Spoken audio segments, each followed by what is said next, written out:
August 11th, 1991 wasn't just another Sunday morning. It was a flashpoint in pop culture history, a radical reimagining of what children's television could be. That day, Nickelodeon launched its first ever slate of original animated programming, a trio now enshrined in animation legend: Doug, Rugrats, and the Ren Stimpy Show. Dubbed the Nicktoons, these shows didn't just entertain, they revolutionized. No longer would Saturday morning cartoons be dominated by toy commercials in disguise or sugar-coated morality tales. With a sharp pivot toward creator-driven content, Nickelodeon planted a flag for authenticity, weirdness, and emotional intelligence. This was the moment when kids' TV finally grew up, but did so with all the messy, awkward, hilarious charm of childhood itself. Behind these three shows were creators with bold visions, weird sketchbooks, and childhood memories etched into storyboards. And though they couldn't have known it at the time, their debut would launch an era that redefined animation, built careers, and gave voice to a generation raised on orange splats and irreverent theme songs. This is the story of how Doug Funny, Tommy Pickles, and a psychotic chihuahua named Ren set off a chain reaction that would ripple through every corner of nerd culture. This is the nerd history of the original Nicktoons.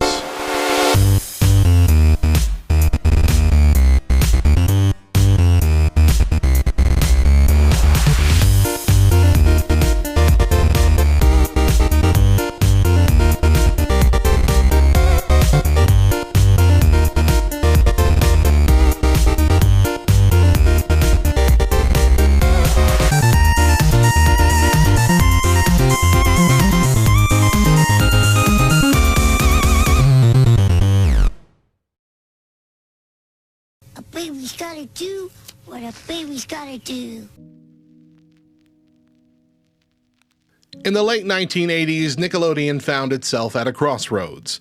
The cable channel, launched in 1979, had made a name airing imported cartoons and oddball live-action fare, but it lacked an identity, something that could anchor it against the flashier Saturday morning network blocks.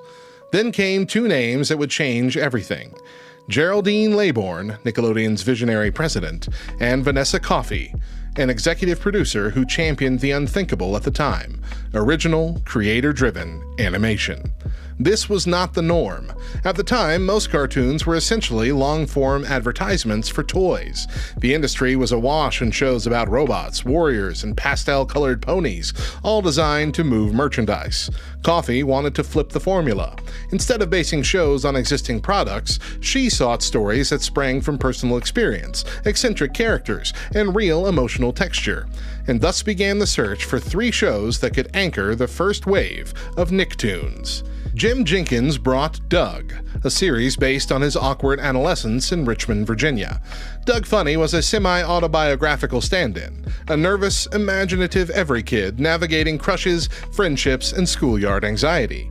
The tone was gentle, almost journalistic, and utterly unlike anything else on the air.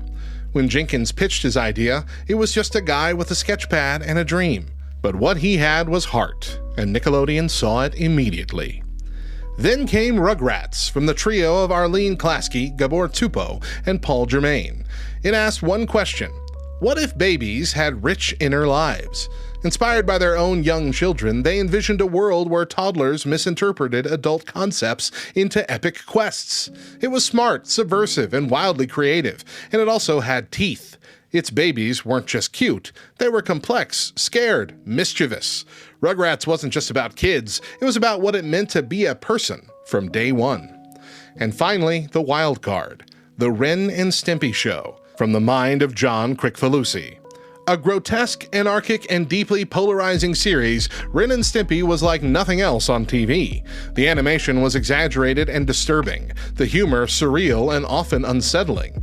But it was brilliant, too. A clear homage to early Warner Brothers cartoons and 40s slapstick. It dared to push every boundary of taste and decency. For Nickelodeon, it was a risk, but it was also a statement. Nothing was off limits anymore. By 1991, these three shows were greenlit. Nicktoons was born. The fuse was lit. Wait till I tell Skeeter I ate raw fish for lunch. Each of the original Nicktoons was more than a show. They were the products of deeply personal storytelling. Behind the polished animation were creators drawing from their lives, fighting deadlines, and inventing techniques on the fly. Jim Jenkins crafted Doug as a diary of sorts. His own shyness, his oddball friends, and even his dog were ported directly from memory.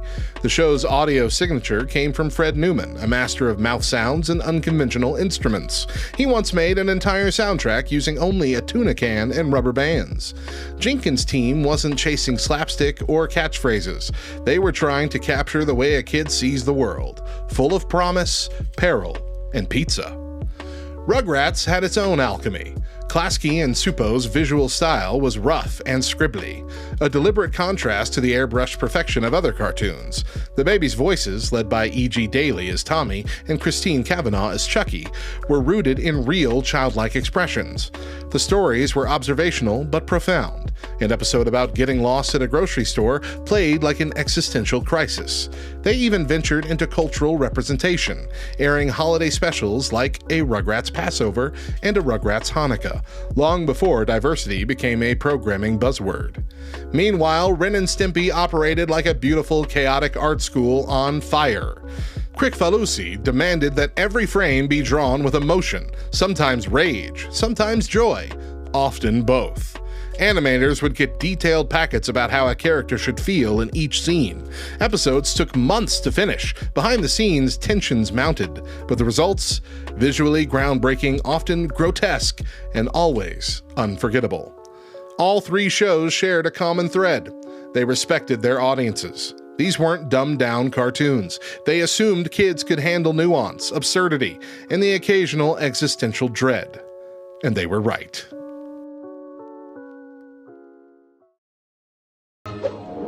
Don't whiz on the electric fence! August 11th, 1991 arrived like a meteor strike. Viewers tuning in to Nickelodeon that morning were treated to an unprecedented lineup. 3 original cartoons, each with its own voice, tone, and artistic ambition. First came Doug, a quiet and thoughtful opener that set the tone for a new kind of introspective animation. It was a gentle hand reaching out to kids who felt weird, anxious, or out of place. While not the flashiest of the trio, Doug resonated with a growing audience of kids who saw themselves in its sketchbook pages.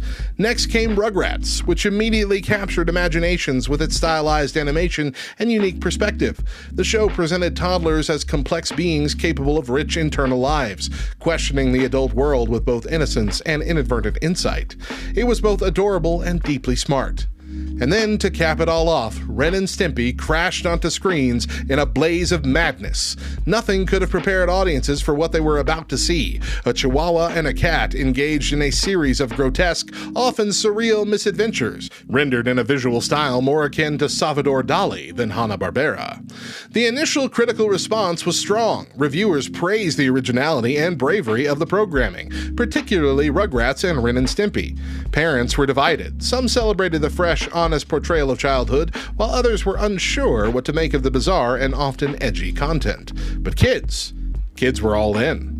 They talked about it at lunch. They drew the characters in the margins of their homework. They begged for VHS tapes and lunchboxes. Within a year, Rugrats was topping the ratings. Doug earned critical nods and would go on to be acquired by Disney. Ren and Stimpy became a cult phenomenon, simultaneously embraced by animation buffs and watched nervously by parents who weren't quite sure what their children were witnessing. This was no longer just children's programming. It was a movement. The red blocks are all mixed with the blue ones, and the squares are with the triangles, and you don't even care! You really don't care! Over the years, the original Nicktoons evolved into more than just programming. They became shorthand for a generation's cultural literacy.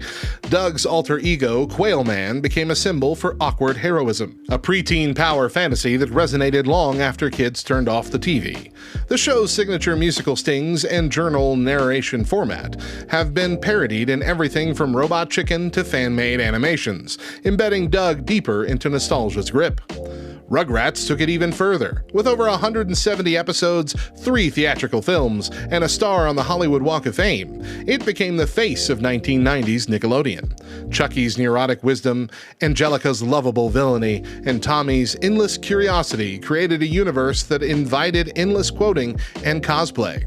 Holiday specials like A Rugrats Passover weren't just clever, they broke new ground for Jewish representation in kids' media, and are still aired annually. Then there's Ren and Stimpy. Arguably the most influential in terms of animation style. Its zoom-ins on grotesque facial details, its sudden tonal shifts, and its willingness to get weird inspired a whole generation of animators. Shows like SpongeBob SquarePants, Adventure Time, and Rick and Morty all owe a creative debt to its trailblazing energy. Even meme culture reflects Ren and Stimpy's DNA. Reaction faces, absurd screenshots, and surreal humor drawn from the show remain popular decades later. The original Nicktoons didn't just leave a mark, they rewrote the rulebook. And audiences, whether they knew it or not, were watching the birth of a new language in animation. Hey, maybe Ren is somewhere being sad. I will make him happy again. Did you know that Fred Newman, the voice behind many of Doug's iconic sound effects, improvised most of the show's quirky noises with his mouth and household items? Or that the creators of Rugrats were initially unsure if viewers would even accept a show where most of the dialogue came from babies? How about this? John Kricfalusi based the look of Ren on a deranged Chihuahua photo he found in a postcard rack, while Stimpy was inspired by a cat he had drawn as a teenager. Another nugget. Doug's fictional hometown of Bluffington was heavily inspired by Richmond, Virginia, where Jenkins grew up. In fact, many of the street names and buildings in the show are direct nods to real places from his childhood. Rugrats, meanwhile, pioneered the now common trope of adult jokes hidden in children's animation. Though always subtle, sharp-eyed adults could often catch witty references layered into the scripts.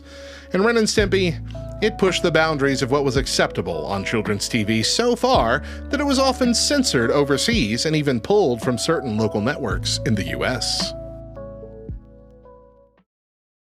Dougie, the day you direct me, I will just... well, I don't know what I'll do. As pioneering as they were, the original Nicktoons weren't without conflict. The Ren and Stimpy Show faced the most publicized turmoil. John Kricfalusi was famously fired from his own creation in 1992 due to missed deadlines and escalating tensions with Nickelodeon. Under Games Animation, the show continued, but never quite regained the anarchic spark of its earliest episodes. Later revelations about Kricfalusi's conduct also cast a shadow over the show's legacy, complicating how many fans engage with the series today. Doug faced a different kind of controversy when it was acquired by Disney in 1996. While the show continued for 3 more seasons, many fans felt the tone shifted, losing its homespun charm in favor of a slicker, more commercialized feel. Some character designs changed, and critics noted the storytelling lacked the subtlety of its Nickelodeon origins. Rugrats, though generally well received throughout its run, did stir occasional debate, particularly for its portrayal of certain cultural or religious themes. Some critics took issue with its depiction of overbearing parents or feared children might imitate Angelica's bratty behavior, but by and large, it remained a beloved mainstay, and any backlash was far outweighed by its acclaim. I give you Ice Cream Mountain! Dig in! If the measure of a show's greatness is how long it echoes after it ends, then the original Nicktoons are immortal. Doug paved the way for sensitive, introspective animated protagonists, kids who didn't need to punch their way through problems. Its emotional storytelling was a precursor to series like Hey Arnold and Steven Universe. Rugrats introduced audiences to a world where kids could be philosophers, adventurers, and truth-tellers, influencing a generation of shows that took children's perspectives seriously. And Ren and Stimpy, it blasted open the doors for adult animation. Its legacy can be traced directly to shows like Beavis and Butthead, South Park, and Family Guy. It proved that there was an audience for irreverence and absurdity, and that cartoons could be platforms for bold, challenging humor. Though its creator's legacy is troubled, the artistic influence of Ren and Stimpy is undeniable. Together, these three shows launched a golden era of animation. They taught networks to trust creators, pushed boundaries in tone and content, and turned Nickelodeon from a struggling cable channel into a cultural powerhouse. Their DNA lives on in modern animation, fan communities, and perhaps most of all, in the countless adults who still hum these theme songs under their breath. So whether you were a Quail Man disciple, a Reptar fanatic, or a fan of powdered toast flying through surreal dimensions, the original Nicktoons offered something unforgettable. They shaped more than television, they shaped imaginations. They proved that kids could handle honesty, that weird was wonderful, and that cartoons could have heart, humor, and an edge. And of course, these three shows will always be remembered for their role in helping launch Nickelodeon's Orange Blimp into the sky.